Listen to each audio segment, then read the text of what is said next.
தமிழக அரசியல் வரலாற்றில் 1973இல் எம்ஜிஆரின் உலகம் சுற்று வாலிபன் கடும் அரசியல் மோதலை தாண்டி வெற்றி பெற்ற படம். டிஎம்கேயுடன் எம்ஜிஆர் மோதல், கட்சி நீக்கம், தேர்தல் அரசியல், அந்த காலகட்டத்தில் வந்த படம்தான் உலகம் சுற்று வாலிபன். திரையரங்குகளில் வெளியிடுவதற்கு அச்சுறுத்தல்.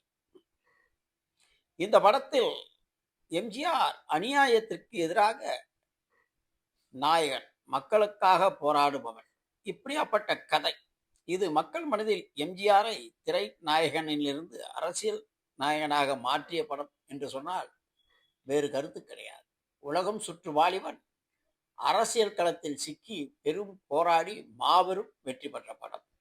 மதுரையில் இந்த படம் வெளிவந்தால் சேலை கட்டிக் கொள்வதாக அன்றைய மேயர் முத்து அறிவிக்க, சிந்தாமணி திரையரங்கில் அதிகாலையில் திரைக்கு தீ வைத்தனர் திமுகவினர்.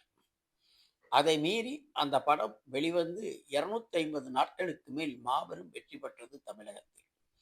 இப்படி எம்ஜிஆரின் அரசியல் களத்தில் அவரை திரை நாயகனிலிருந்து அரசியல் நாயகனாக மாற்றிய படம் உலகம் சுற்று வாலிபன் என்பதில் வேறு கருத்து கிடையாது. அப்படியாப்பட்ட படம்தான் 1973ஆம் ஆண்டு மே 11ஆம் தேதி ஆளும் திமுகவை எதிர்த்து வெற்றி நடை போற்ற படம்.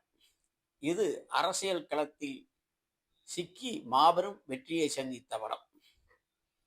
இதோ தற்பொழுது 2026இல் அதே அரசியல் கட்சி, அதே அரசியல் களம், அதே தேர்தல் களம், அந்த காலகட்டத்தில் வெளிவரும் நடிகர் விஜயன் ஜனநாயகன் எம்ஜிஆர் சந்தித்தது போல் பெரும் எதிர்ப்பை சந்திக்காவிட்டாலும் தமிழகத்தில் வருகின்ற ஜனவரி 9ஆம் தேதி வெளிவரும் சூழலில் அதற்கு போட்டியாக திமுக தரப்பை சேர்ந்த நிறுவனம் வெளியிடும் பராசக்தி படம் நடிகர் விஜயன் ஜனநாயகத்திற்கு கடும் நெருக்கடியை தரும் என்பதால் மாற்று கருத்து இல்லை. ஏனென்றால் ஜனவரி 9ஆம் தேதி வெளிவருவதாக அறிவிக்கப்பட்ட ஜனநாயகன், ஜனவரி 14ஆம் தேதி வெளிவருவதாக அறிவிக்கப்பட்ட பராசக்தி படமும் திடீரென்று தனது தேதியை மாற்றிக்கொண்டு ஜனவரி 10ஆம் தேதியே வெளிவருவதாக ஒரு அறிவிப்பு. இந்த இரு படங்களுக்கான இசை வெளியீட்டு விழா கூட ஒரே நாளில் மாறுபட்ட தொலைக்காட்சிகளில் வெளிவந்து ஜனநாயகனுக்கு நெருக்கடியை கொடுத்தன என்பதை மாற்று கருத்தில்லை. தற்பொழுது தமிழகத்தில் 1164 திரையரங்குகள். ஜனவரி 9ஆம் தேதி நடிகர் விஜயன் ஜனநாயகன் திரைப்படம் 750 800 திரையரங்குகளில் வெளியிடப்படலாம். இது 9ஆம் தேதி கதை.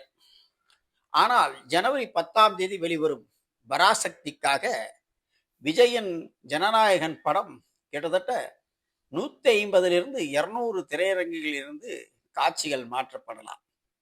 இது ஜனநாயகனுடைய வசூலையும் பராசக்தி வசூலையும் கண்டிப்பாக பாதிக்கும் என்றாலும் விஜயன் கமர்ஷியல் ஆக்ஷன் மூவியான ஜனநாயகனுக்கு 1965இல் மொழிப்போரில் ஈடுபடும் இளைஞர்களின் கதை ஈடு கொடுக்குமா என்ற ஒரு கேள்வி எழுந்தாலும் இந்த இரண்டு படங்களும் பெரும் பரபரப்பை ஏற்படுத்தினாலும் திரையரங்குகளில் இந்த படம் எந்த அளவுக்கு வெற்றி பெறும் என்பதை படம் வெளிவந்த பிறகு ரசிகர்களுடைய எதிர்பார்ப்பை பூர்த்தி செய்திருந்தால் அது ஒரு போட்டிக்களமாகும்.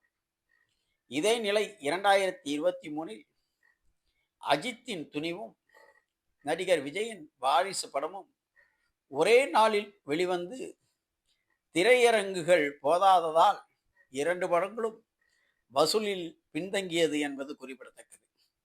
ஆனால் 2026இல் விஜயன் ஜனநாயகன் ஒரு அரசியல் தேர்தல் காலகட்டத்தில் வெளிவருவதால் அதன் வெற்றி விஜயை திரை நாயகனிலிருந்து அரசியல் நாயகனாக மாற்றிவிடக்கூடாது என்பதில் ஆளும் தரப்பும் பராசக்தி தரப்பும் மிகவும் திட்டமிட்டு பல்வேறு செயல்களை ஈடுபட்டாலும் திரையரங்கில் வெளிவந்து அந்த படம் வெற்றி பெற்றால் திரையிலும் நாயகன், அரசியலும் நாயகனாக விஜய்க்கு ஒரு ப்ரமோஷன் கிடைக்க வாய்ப்பு இருக்கிறது.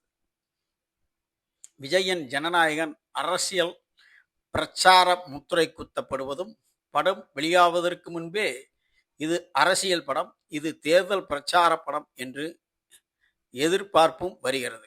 ஆனால் நடிகர் சிவகார்த்திகனின் 25வது படமும் ஜிவி பிரகாஷின் 100வது இசைப்படமான இந்த படம் மொழிப்போர் கதை என்றாலும் இந்த படத்தில் ஜெயம் ரவி, அதர்வா போன்ற முன்னணி ஹீரோக்கள் நடித்திருப்பது பெரும் எதிர்பார்ப்பை ஏற்படுத்திவிட்டது என்றாலும் நடிகர் திலகம் சிவாஜி கணேசன் நடித்த பராசக்தி கலைஞர் வசனத்தில் வெளிவந்த படத்தின் பேரிலே இந்த படம் வந்திருப்பதும், ஆளும் தரப்பின் ஆதரவு இந்த படத்திற்கு இருப்பதும், ஆளும் தரப்பு நிர்வாகமே இந்த படத்தை வெளியிடுவதும் முக்கிய கருத்தாக கொள்ள வேண்டியிருக்கிறது.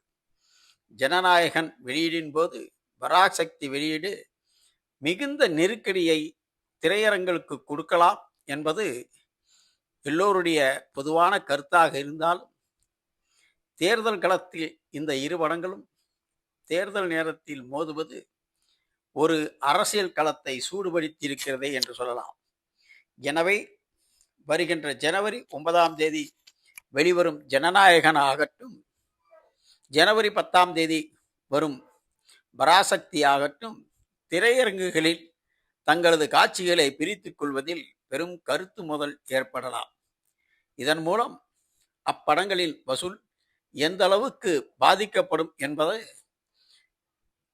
படம் வெளிவந்த பிறகு அதனுடைய வெற்றியை பொறுத்தே தீர்மானிக்கப்படும் என்றாலும் 2026 தேர்தல் களத்தில் வரும் ஜனநாயகன் பெரும் அரசியல் தாக்குதலை சந்தித்துதான் ஆக வேண்டும் என்பதில் மாற்று கருத்தில்லை. எம்ஜிஆர் காலம் வேறு, இன்று இருக்கும் நவீன டெக்னாலஜி காலங்கள் வேறு என்றாலும் பொதுமக்களும் ரசிகர்களும் இந்த போட்டியில் சிக்கிக்கொள்வார்கள் என்பதே பொதுவான கருத்து. எனவே 2026 விஜய்க்கு ஜனநாயகன் அரசியல் களத்தில் கை கொடுக்குமா என்பதை, அதை முறியடிக்குமா பராசக்தி என்பதையும் பொறுத்திருந்துதான் பார்க்க வேண்டும்.